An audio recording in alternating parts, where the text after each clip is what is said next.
নমস্কার। যুক্তি তর্ক সঙ্গে অর্কয় আপনাদের স্বাগত। আপনাদের সঙ্গে আমি অর্কপ্রভ সরকার। 28শে অগস্ট ছাত্র পরিষদের প্রতিষ্ঠা দিবস। তৃণমূল কংগ্রেস ওই একই দিনে তৃণমূল ছাত্র পরিষদের প্রতিষ্ঠা দিবস পালন করে।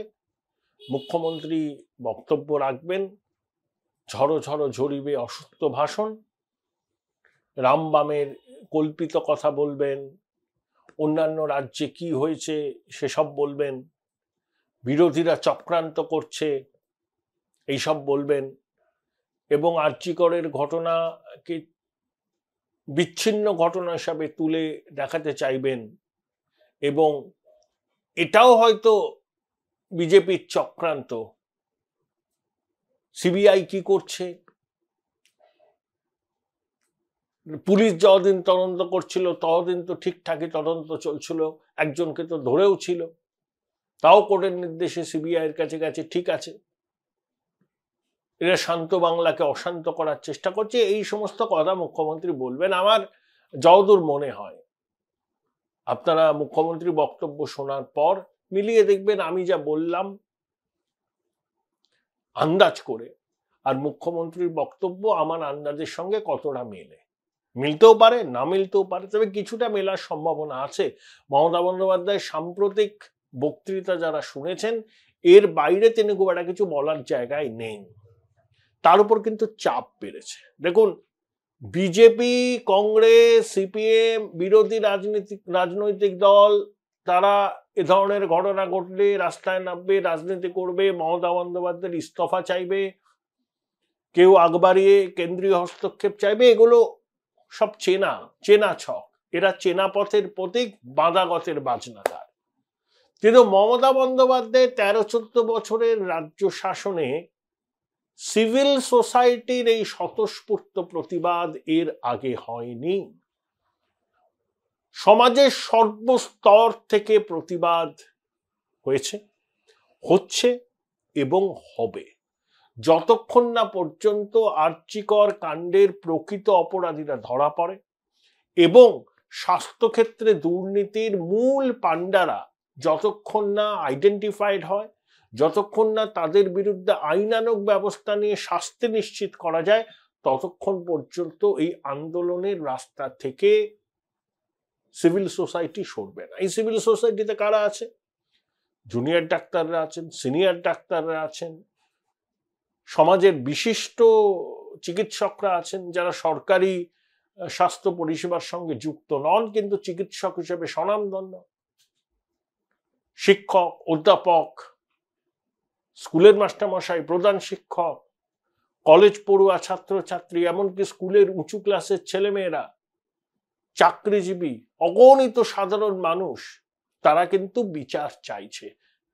তারা কে কোন দল করে সেটা বিবেচ্য নয়। এমনকি ডুরান্ড কাপে মোহনবাগানের ম্যাচেও নির্যাতিতার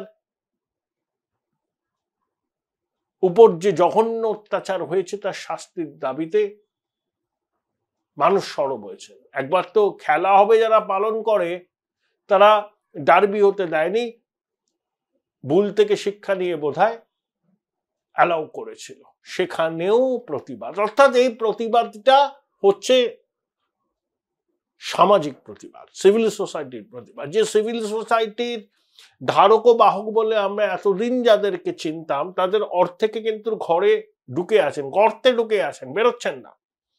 আপনি সুবোধ সরকারকে দেখেছেন, আপনি নচিকেতাকে কোনো গান বাদ্যে দেখেছেন, আপনি কবির সুমনকে দেখেছেন, আপনি প্রতুল মুখোপাধ্যায়কে দেখেছেন, আপনি শুভা প্রসন্নকে দেখেছেন? দেখেন। তারা ঘরে বসে আছে, কারণ ভাবছেন যদি আমি প্রতিবাদ করি তাহলে কলাটা মলোটা বন্ধ হয়ে যাবে, কোনো একাডেমির চেয়ারম্যান পদে আমি আর হয়তো থাকবো না। তার জায়গায় ঘাপটি মেরে বসে থাকি। আর এদের চামড়া এতটাই মোটা, জনগণ কিছু বললে পরেও এদের চামড়া দিয়ে সেটা প্রবেশ করে না, বরঞ্চ মহীয়সী নারীর কৃপাদৃষ্টি পেলে মনে করেন জীবন ধন্য। গ্রামসি একবার বলেছিলেন না, অর্গানিক ইন্টেলেকচুয়াল, কনসেপ্ট অফ হেজিমনির ব্যাখ্যা করতে গিয়ে, যে কলে কারখানায়, খেতে খামারে সওদাগরি অফিসে, আদালতে, স্কুলে, কলেজে, সংবাদপত্রের অফিসে অগণিত মানুষ পেশাজীবী কাজ করছেন। কেউ সেলফ এমপ্লয়েড, কেউ চাকরি করছেন, কেউ ছোটখাটো ব্যবসা করছেন। তারাই হচ্ছে সমাজের বিবেক, তারাই হচ্ছে অর্গানিক ইন্টেলেকচুয়াল। কোনটা ভালো সমাজের পক্ষে আর কোনটা মন্দ, তারা এই তথাকথিত ইন্টেলেকচুয়ালদের থেকে অনেক বেশি বোঝেন। তারাই এবার রাস্তায় নেমে প্রতিবাদ করছেন। তারা মন থেকে মানেন যে প্রতিবাদ সচেতনতার ভাষা। এতদিনের জমে থাকা পুঞ্জীবিত ক্ষোভ এবার রাজপথে আছড়ে পড়ছে। তাতে ওই যে কটা নাম বললাম, যাদেরকে আমরা এতদিন বুদ্ধিজীবী বলে চিহ্নিত করেছি, অতীতে তাদের অনেকে বুদ্ধিজীবী না বুদ্ধজীবী ছিলেন, এখন মমতাজীবী হয়েছেন। তাদের কাছ থেকে স্বতন্ত্র বক্তব্য, সমাজের পক্ষে কল্যাণকর কোনো অবস্থান নেওয়া সাম্প্রতিক অতীতে তো দেখিনি। তাদের সবকিছু, তাদের বিবেকও জাগ্রত হয় নবান্নের 14 তলার দিকে তাকিয়ে। যদি দেখেন এখানে বিবেক জাগ্রত হলে চেয়ারম্যানের পদটা থেকে যাবে, তখন তাদের বিবেক জাগ্রত হয়, না হলে বিবেক শীত ঘুমে ঘুমিয়ে থাকে। তাই অনেকে এদের সম্পর্কে বলেন, কমেন্ট বক্সে লেখেন, এদেরকে নিয়ে প্রতিবেদন করতে বলেন, করে লাভ কি? এদের শীত ঘুম ভাঙবে না। এদের চামড়া গন্ডারের চামড়ার মতো। আপনি প্রতিবাদ করবেন, আমি প্রতিবাদ করব, লেখালেখি হবে, আমরা বহু মানুষ বক্রোক্তি করবেন, এদের শীত ঘুম ভাঙবে না। এদের চামড়া এতটাই মোটা হয়ে গেছে, তারা চুপ করে থাকুন না। এই যে গ্রামশির অর্গানিক ইন্টেলেকচুয়াল, তারা তো জেগেছেন, তারা তো রাজপথের দখল নিচ্ছেন। এই আন্দোলনটাকেই মমতা ভয় পাচ্ছেন। বিজেপি কি আন্দোলন করলো, সিপিএম কি আন্দোলন করলো, কংগ্রেস কি আন্দোলন করলো, কেউ নবান্ন অভিযান করলো, কেউ 12 ঘন্টার বন্ধ রাখলো, কেউ ব্যর্থ প্রাণের আবর্জনা পুড়িয়ে ফেলে আগুন জ্বালা বলে রাস্তায় নেমে পড়লো। এরা সব চেনা পথের পথিক, বাঁধা গতের বাজনাদার। এদের পক্ষে কোনো মৌলিক পরিবর্তন আনা সম্ভব নয়। তাই এদের প্রতিবাদকে প্রাপ্যের অতিরিক্ত গুরুত্ব নবান্ন দেবে না, মুখ্যমন্ত্রী দেবেন না। কিন্তু মুখ্যমন্ত্রী কোথায় ভয় পাচ্ছেন? যে সাধারণ মানুষ যেভাবে প্রতিবাদ করছে, মেয়েরা রাত দখল করো, ভাবতে পারেছে প্রশাসন যে এইভাবে স্বতঃস্ফূর্তভাবে মানুষ যোগ দেবে? 28 অগস্ট শ্যামবাজার মোড় থেকে ধর্মতলা পর্যন্ত জুনিয়র ডাক্তাররা মহামিছিলের ডাক দিয়েছেন এবং সমাজের সর্বস্তরের মানুষকে সেই মহামিছিলে যোগ দিতে আহ্বান জানিয়েছেন। অরাজনৈতিক, এই অরাজনৈতিক প্রতিবাদটাকেই ভয় পাচ্ছে নবান্ন। শুধু কি রাজ্যে সীমাবদ্ধ না, দেশের অন্যান্য শহরে, বিদেশে সব জায়গা থেকে বলছে উই ওয়ান্ট জাস্টিস। দেখুন, এই জমানায় দুর্নীতির প্রাতিষ্ঠানিকীকরণ হয়েছে, তাই দুর্নীতি নতুন কিছু নয়। শিক্ষক অশিক্ষক নিয়োগে দুর্নীতি হচ্ছে ফিনান্সিয়াল স্ক্যাম, আর এটা হচ্ছে ক্রাইম এগেনস্ট হিউম্যানিটি। কেন? শুনুন, অন্য কোনো ঘটনার সঙ্গে এই ঘটনার তুলনা হয় না। খুন, ধর্ষণ, নিগ্রহের ঘটনা সারা ভারতবর্ষে করছে। প্রতিদিন খবরের কাগজ খুললে আপনারা তার খবর পান, টিভিতে দেখানো হয়। কিন্তু হসপিটাল হচ্ছে ডাক্তারদের সেকেন্ড হোম। সেখানে কর্তব্যরত একজন পড়ুয়া চিকিৎসক যেভাবে ধর্ষণ করে খুন করা হয়েছে, তার তুলনা অন্য কোনো ঘটনার সঙ্গে মেলে না। হসপিটালের মধ্যে যেখানে একজন ডাক্তার সুরক্ষিত নয়, সেখানে সাধারণ মানুষ ভাবছেন যে আমাদের নিরাপত্তা কোথায়? আমাদের পরিবারের যে ছেলে মেয়েগুলো হসপিটালে চাকরি করে, ডাক্তারি করে, পড়াশোনা করে, তাদের নিরাপত্তা কোথায়? এটাই আমাদের নাড়িয়ে দিয়েছে, সেই জন্য প্রতিবাদ সংগঠিত হচ্ছে। আর একের পর এক বিস্ফোরক তথ্য উঠে আসছে। যে টাকার বিনিময়ে অনার্স পাইয়ে দেওয়া, পরীক্ষায় খোলাখুলি টোকাটোকি, চ্যাট জিপিটির সাহায্যে পরীক্ষা দেওয়া। তাহলে এরা যারা ডাক্তারি ডিগ্রি নিয়ে বেরোবে, আগামী দিনেই তারা রাজ্যের স্বাস্থ্য ব্যবস্থার সঙ্গে যুক্ত হবে, গলায় স্টেথোস্কোপ নিয়ে হসপিটাল নার্সিংহোমের অলিন্দে দীপ্ত পদচারণা করবে। এদের অর্ধেকেই হয়তো। Join Indian Institute of Hotel Management now. Right choice, right decision. শিক্ষার্থী যখন ছিলেন তখন বিষয়ের উপর সেভাবে দখল তৈরি হয়নি, তারা আমাদের চিকিৎসা করবেন। আমার কি গ্যারান্টি আছে তারা ঠিক চিকিৎসা করবেন? যারা সরকারি হসপিটালের সঙ্গে যুক্ত হবেন, রাজ্যের বেশিরভাগ মানুষ সরকারি চিকিৎসা পরিষেবার উপর নির্ভরশীল, তারা যখন এইসব ডাক্তারদের দেখাতে যাবেন তখন তারা কিভাবে নিশ্চিত হবেন যে তারা ঠিক চিকিৎসা পাচ্ছেন?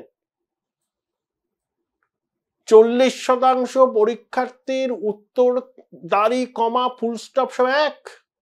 এটা IM এর বৈঠকে কলেজের অধ্যক্ষরা বলছেন। কেন পরীক্ষা বাতিল হবে না? যারা এই দুর্নীতি চক্রের পান্ডা, কেউ মেঘের আড়ালে লুকিয়ে আছেন, তাদের কেন রেজিস্ট্রেশন বাতিল হবে না? শিক্ষক, অশিক্ষক, কর্মচারী নিয়োগের দুর্নীতি, সেটা ফিনান্সিয়াল স্ক্যাম, আর এটা হচ্ছে মানবতার বিরুদ্ধে অপরাধ। কথায় কথায় রবীন্দ্রনাথকে উদ্ধৃত করেন না অনেকে? তাহলে অন্যায় যে করে, অন্যায় যে সহে, তবু ঘৃণা যেন তারই তৃণ সমদহ, রবীন্দ্রনাথ বলেছেন। তাহলে মানুষ বুঝতে পেরেছে এই অবাগিনী তার প্রাণটা দিয়ে আমাদের অনেক মৌলিক প্রশ্নের সামনে দাঁড় করিয়েছে, যে আমাদের স্বাস্থ্য ব্যবস্থা ঘুণ ধরেছে, ঘুণ। স্বাস্থ্য ব্যবস্থায় দুষ্কৃতীদের তাণ্ডব।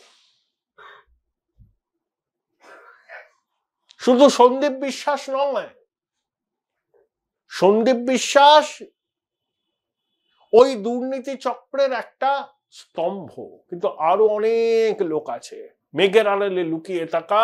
সরকারি চিকিৎসায় কোনোদিন যিনি যুক্ত ছিলেন না, অজিত পাঁজার অনুগামী ছিলেন, সেই ভদ্রলোক মেঘের আড়ালে লুকিয়ে থাকেন।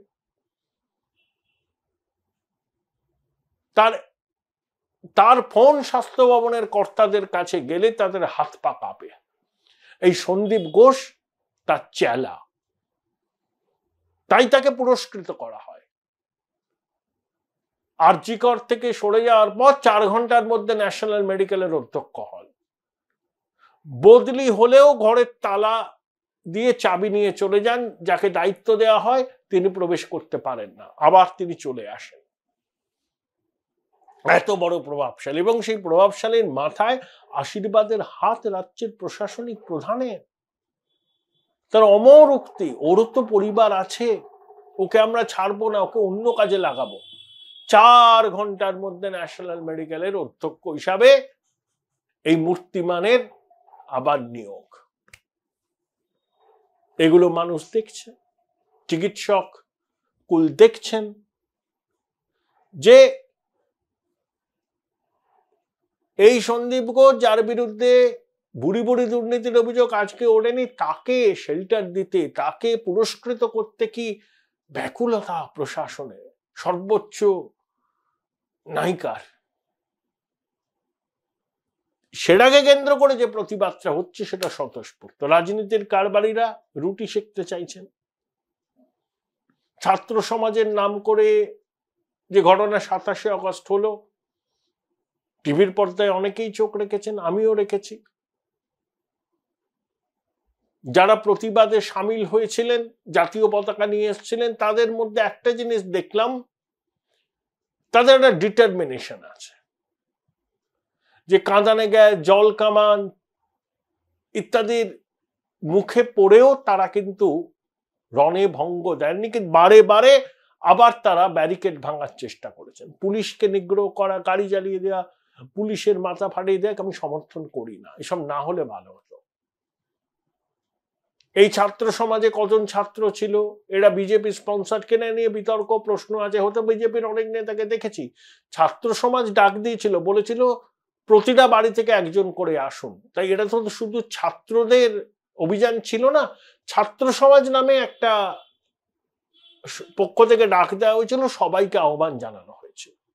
আমি বলবো যে এই নবান্ন অভিযান মোটের উপর সফল। পিছনে বিজেপি ছিল, এটা নিয়ে কোনো সন্দেহ নেই। শুভেন্দু অধিকারী মরাল সাপোর্ট তো দিয়েছিলেন এবং বলেছিলেন আইনি চিকিৎসা সাহায্য বিজেপিও দেবে। বিজেপির অনেক কর্মী সমর্থক ছিল, অন্যান্য দলেরও হয়তো ছিল, কিছু সাধারণ মানুষও ছিল, মহিলারা ছিল। বিজেপি এই নবান্ন অভিযানে যতটুকু সাফল্য এসছে, সেই সাফল্যকে পুঁজি করে আগামী দিনে রাজ্যে রাজনীতি করবে। লোকসভা নির্বাচনের পর তারা কিন্তু ঘরে ঢুকে গিয়েছিল, অন্তর্দ্বন্দ্ব, দিলীপ সুকান্ত, দিলীপ শুভেন্দু, কে পরবর্তী সভাপতি হবেন ইত্যাদি। কিন্তু আরজি করের ঘটনাকে কেন্দ্র করে তারা একটা ঐক্যের ছবি তুলে ধরার চেষ্টা করছে। প্রথম দিকে বামেরা বিজেপির আগে রাস্তায় নেমেছিল, তারপর বিজেপি বামেদের জায়গাটা দখল করার চেষ্টা করে। কতদূর তারা সফল হবে আগামী দিনে বলা যাবে। কিন্তু বন্ধ বহু ব্যবহারে জীর্ণ একটা রাজনৈতিক অস্ত্র, এর কোনো রেলিভেন্স নেই। আমার মনে হয় বিজেপি নেতৃত্বর বন্ধ ডাকার সিদ্ধান্ত সম্পূর্ণ ভুল। তাদের প্রতিবাদের অন্য পন্থা অবলম্বন করতে হবে এবং অনেক সময় না সাইড লাইনে বসে থাকতে হয়। এই নিষ্ক্রিয় সক্রিয়তা পরবর্তীকালে ডিভিডেন্ড দেয়। সিভিল সোসাইটি যেভাবে আন্দোলন করছেন, সমাজের সর্বস্তর থেকে যেভাবে মানুষ প্রতিবাদ করছেন, তাদের প্রতিবাদ একটা ভাষ্য তৈরি করবে, ইতিমধ্যে তৈরি করেছে এবং সেটা মুখ্যমন্ত্রী ভয় পাচ্ছেন। কারণ সিভিল সোসাইটির প্রতিবাদ আর বিজেপি সিপিএম এর প্রতিবাদ এক নয়। আমি অনুরোধ করব বিরোধী রাজনৈতিক দলগুলোকে, আপনারা আপাতত সীমানার ওপারে যান। নৈতিক সমর্থন দিতেই পারেন, আইনগত সমস্যা হলে সমর্থন সাহায্য করতেই পারেন, কিন্তু এমন কোনো পদক্ষেপ বা কর্মসূচি নেবেন না যে জনসাধারণের স্বতঃস্ফূর্ত প্রতিবাদটা নষ্ট হয়ে যায়, ফিকে হয়ে যায়, গুরুত্ব হারায়। তাতে কিন্তু সুবিধা হবে শাসক দলের। তখন শাসক দল বলতে পারবে এরা সিভিল সোসাইটির নয়, তো এরা হচ্ছে বিজেপির আন্দোলন। আপনারা রাজনীতি রুটি শেখার অনেক সময় পাবেন। সরকার এবার সমস্যায় পড়েছে, মুখ্যমন্ত্রীকে মানুষ চ্যালেঞ্জ ছুড়েছেন, কারণ তিনি একধারে পুলিশ ও স্বাস্থ্যমন্ত্রী। প্রতিবাদটা হচ্ছে নাগরিক সমাজের মধ্যে থেকে, সর্বস্তর থেকে। এখানে যদি বিরোধী রাজনৈতিক দলগুলো রাজনীতি রুটি শেখতে চায় এই পপুলার মুভমেন্টকে সামনে রেখে, তাহলে এই পপুলার মুভমেন্টটি লক্ষ্যভ্রষ্ট হবে। যে দাবিতে মানুষ আন্দোলন করছে সেই দাবি পূরণ হবে না এবং ঘুরিয়ে শাসক দলের সুবিধা হবে। অনেক সময় সাইড লাইনের বাইরে বসে খেলা দেখতে হয়, পরিস্থিতির উপর নজর রাখতে হয়। এই নিষ্ক্রিয়তাও কিন্তু সময়ের দাবি। সবসময় রাস্তায় নেমে বললাম, বন্ধ ডাকলাম, বন্ধ ডাকাকে তো সমর্থন করি না, কারণ বহু ব্যবহারে জীর্ণ এই অস্ত্রটি, এর নতুন করে কোনো কার্যকারিতা নেই। কেন জানি না বিজেপি নেতৃত্ব এই ভুলটি করলেন।